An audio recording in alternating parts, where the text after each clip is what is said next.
Are you confident or are you a little bit shy? I'm both of those things. So in this video, I'm going to talk about the ways in which I became more confident, certainly in the ways that it seems to matter, through social interaction and in making decisions. So I'm not out here alone on a raft of building up your confidence, which is a lot of responsibility because I care about your confidence. I've invited Tony Robbins to come along on the ride with me. And do you know anyone on this planet that is more confident than the great Tony Robbins? So I'm going to give you some of my own techniques for building confidence and some of Tony Robbins. What could be better than that? The reason for doing this, 85% of people are suffering from low self-esteem. 75% of people have a fear of public speaking. That means you don't want to communicate when you're around other people and you don't feel good enough when you're on your own. So let's start talking about ways to build confidence. Let's take Tony as a starting point, then me, I'll dive in with my interpretations. Tony Robbins has these 10 tips to help you become more confident. 1.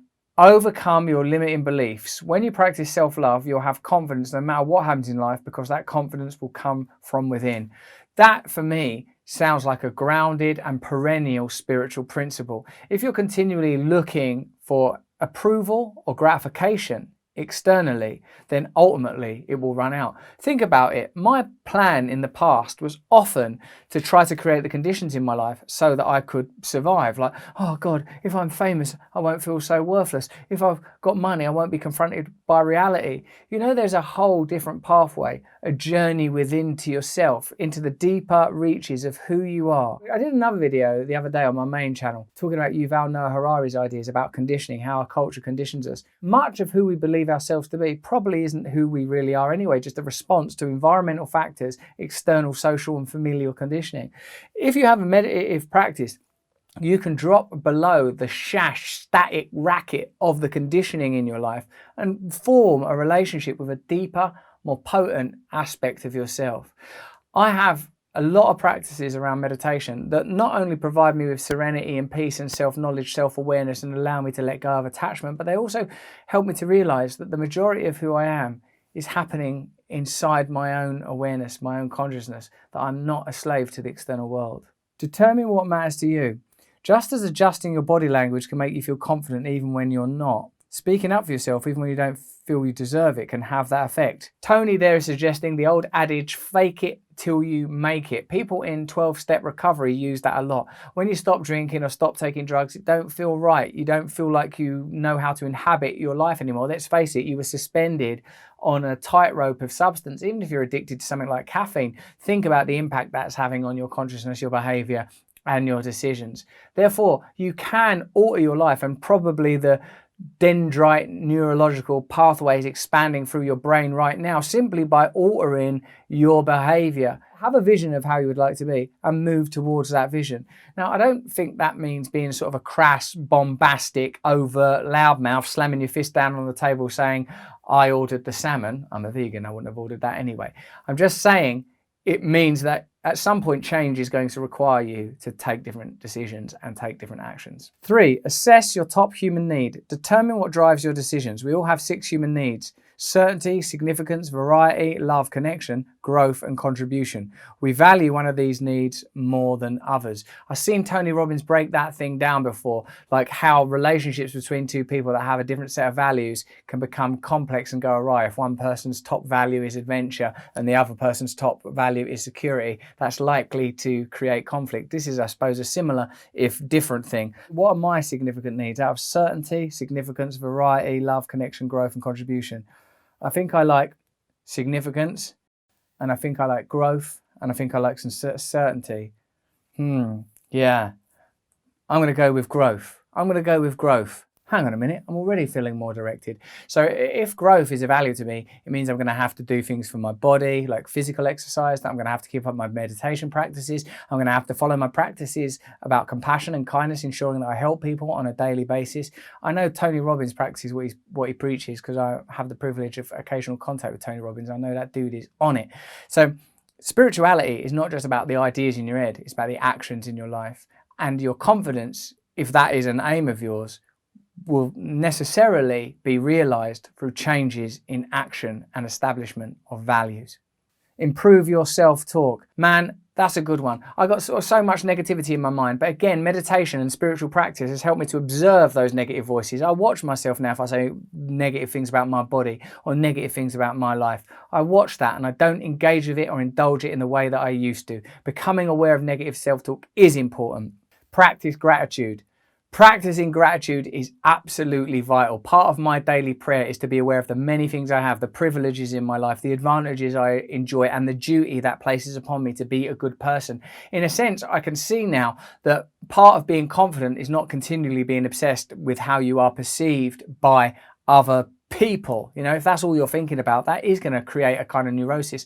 On my video I'd done the other day on the main channel, my viral videos where I talk about confrontations and how to cope in confrontations, I recognized that a lot of what I was talking about was being dedicated to an idea. It helps me to get past my own neurosis. Watch that video, there's a link in the description. Change your physiology. Stand up straight, square your shoulders, open your chest, breathe deeply. Maintaining a posture like this makes you feel stronger, and where your body goes, your mind follows.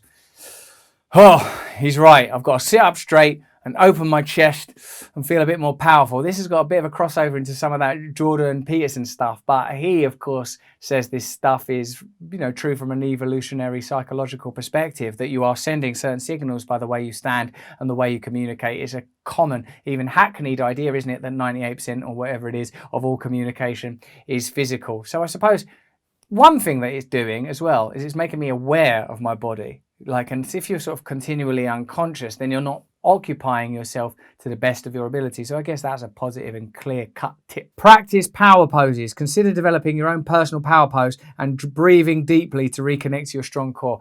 I might feel a bit shy about a power pose. Perhaps that means I need to do one, because I know that a power pose is going to involve putting your hands on your hips like that, like Wonder Woman, and standing there inhaling into your belly. Though I do a lot of Kundalini and a lot of breath work. So for me, I'll do that stuff if it's undertaken from a spiritual perspective rather than a kind of secular and individualized one. Many of the Kundalini videos I do on this channel are about creating energy. Energy is the one thing you need, whatever objective it is you're pursuing. I've heard Tony say that before, you know. Think of past successes. Confident people may make more money in the workplace due to one straightforward reason: they take credit for their achievements. Well, that's an interesting thing, particularly if you're English like me and not American like Tony. We're all bashful, diffident, deferential people. Oh no, I couldn't possibly. I mean, I'm even coming out of my power pose to assert my Englishness right now. Look at me, I'm a shuffling wreck. I suppose we can take credit for who we are. We needn't reiterate feelings of shame by the way that we stand and the way that we talk about our past. It is okay to be confident about what we've done, although I would personally say, remember, all greatness goes upward to the almighty source of all things. Use goal visualization. When you visualize something over and over again, your mind begins to believe that it's already happened. More and more in my meditative practice, I've been using visualization, and I do some visualization practices in Above the Noise, my meditation podcast that I do every week on Luminary, link in the description.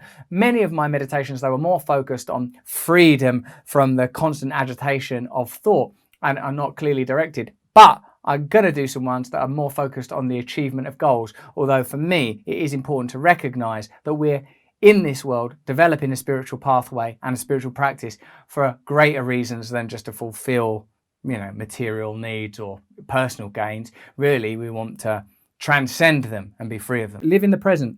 Learn to appreciate what you have right now without worrying about what's going to happen tomorrow or what happened yesterday. Free your mind, be here now, and confidence will follow. In my video with Eckhart Tolle and Elizabeth Gilbert that I did the other day, just because you're paranoid, it don't mean they're not out to get you. Fantastic video, link in the description.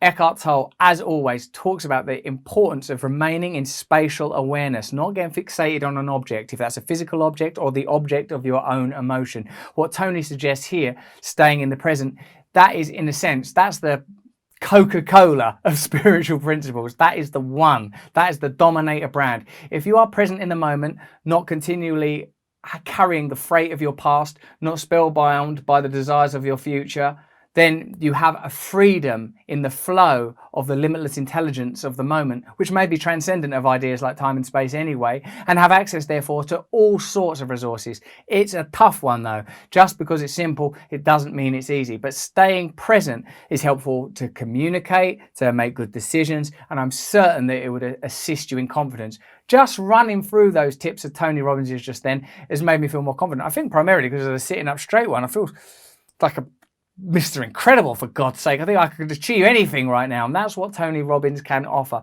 Confidence is something that you can change. Even if you don't use these techniques, maybe you want a different approach to confidence. You know, maybe there are different teachers that you find appealing. The important thing I think to take on board is that you can change the way you feel. You can change the way you behave, but it's a lot easier to act your way into thinking differently than it is to think your way into acting differently. If you don't subscribe to this channel already, please subscribe to it. Get some other people to subscribe to it too, will ya? Also, if you want to listen to my podcast, go over to Luminary or Apple. Anywhere in the world now, you can get my podcast Above the Noise for meditation, Under the Skin for learning. A different expert every single week, all year long, no exceptions. Hit me up in the comments if there's anything else you want me to cover, or if you just want to chat to me. You know, I'm down there reading those comments, believe you me.